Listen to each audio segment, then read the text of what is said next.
And so this comes out of the news, but George, it's not just a news story. It's actually a pervasive problem. And the story in the news right now, in fact, it's one of the hottest stories right now. It comes from the political world. This guy named George Santos. Have you heard of this guy? Oh, yeah. So he's a newly I know all elected, the Georges out there. You know I keep all up. the Georges. Well, so he's a newly elected congressman from New York, if you don't know what I'm talking about.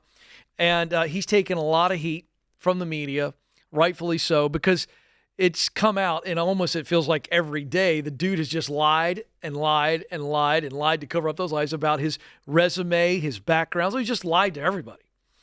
And boy, pressure on this guy to resign.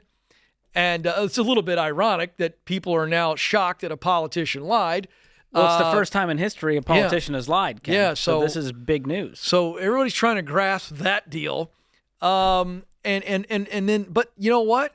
There's a deeper thing here, and there's a temptation for all of us to do what George Santos has done. And I'm going to break that down in a second, but I wanted, George, you pulled it up. Give us, if you would, just a couple of the fantastical lies that this congressman has laid out for everybody. Lied about where he went to school, lied about where he worked, lied about owning a number of rental properties, lied about being robbed of his rent money, lied about his criminal status in Brazil, lied to donors, lied about his athletic accomplishments, lied about the timing of his mother's death, lied about his campaign finances, and this one might be the funniest one. He lied about being Jewish, and then he came back and said, no, I said I was Jewish. which is even worse than the lie. That's borderline comedic. Yeah, wow. Oh, my gosh. Yeah, so this is a guy... This is pathological, though. That's the word. Right?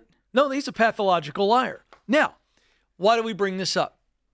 In the work context for a moment, those of you who feel a sense of doubt, maybe you are dealing with imposter syndrome, and we took a call from a young man earlier this hour trying to get a job.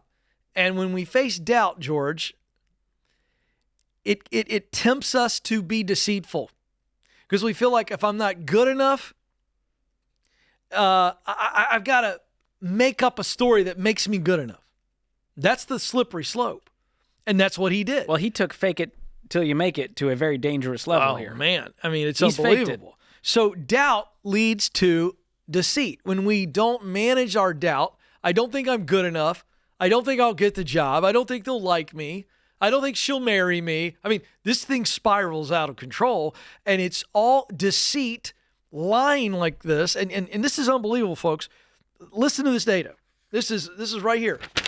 In my hand, CNBC article, 55% of Americans admit to lying on their resume at least once. 55%, George. This is according to a recent survey from Standout CV. And now it gets worse. By the way, before I tell you this data, if anybody out there wants to really know what we the people are really like, you want to know what the people of the world are really like, you want to know the true human condition, go look at Google searches. That's the ultimate indicator of who we are as humans. Case in point, the number of Google searches about how to fake a resume is up. The searches for how to fake a resume is up 48%, George. So what are people lying about? Here, real quick, the top 8 reasons or what they are lying about on their resume. 55% of people lie about their previous work experience. Well, that's smart because we know no one's going to check your references. I got anxiety thinking about this, George. How do you keep up with The this? audacity that you could even pull this off is impressive. Here's another one. This is my personal favorite because of the opportunity to humiliate yourself. 43% people admit to lying about their skills. Oh, yeah, I can operate heavy machinery. Or Great. even worse. We'll see you on Monday morning. Ken, you've done this one. I know Excel. It's a dangerous one. Yeah, but no, heavy machinery. What are you doing, man? That one could be life-altering. Literally a life-altering. 41% lie about their college degree. 39% lie about personal details such as age, location, or name. 39% lie about high school. Hey, can I set everybody free who's tempted to lie about high school? Nobody cares what you did in high school. No one. Not even your mom or dad, because they've forgotten. 33% lie about salary. 33% lie about job-specific software or equipment skills, and then finally 21%, and this is so moronic, I don't even know how to process it. 21% of people lie on their resume about their employer references.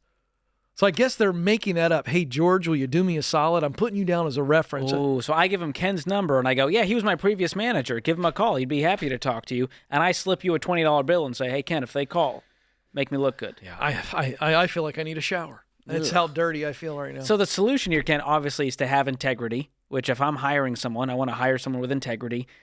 How do we get over this hump? Yeah, so back to the reason, I always like to try to give you a deep source behind why we do what we do. And I think doubt is what leads us to deceit. So then if we need to manage doubt better, what do? So if doubt, the way I define doubt, George, is that I don't believe that something good can happen. That's doubt. I just don't believe that something good, this thing that I long for, this thing that I want to do, it can't happen. I doubt that it can happen for a variety of reasons. And so what you have to do there is you got to go, number one, I can't shortcut this doubt. I can't take my doubt in myself and then try to shortcut it by lying to everybody else. No, I've got to step into me and go, what is the voice of doubt telling me? I'm too old. Is that true? I'm a stay-at-home mom. I've got nothing to offer if I enter the workforce. Is that true?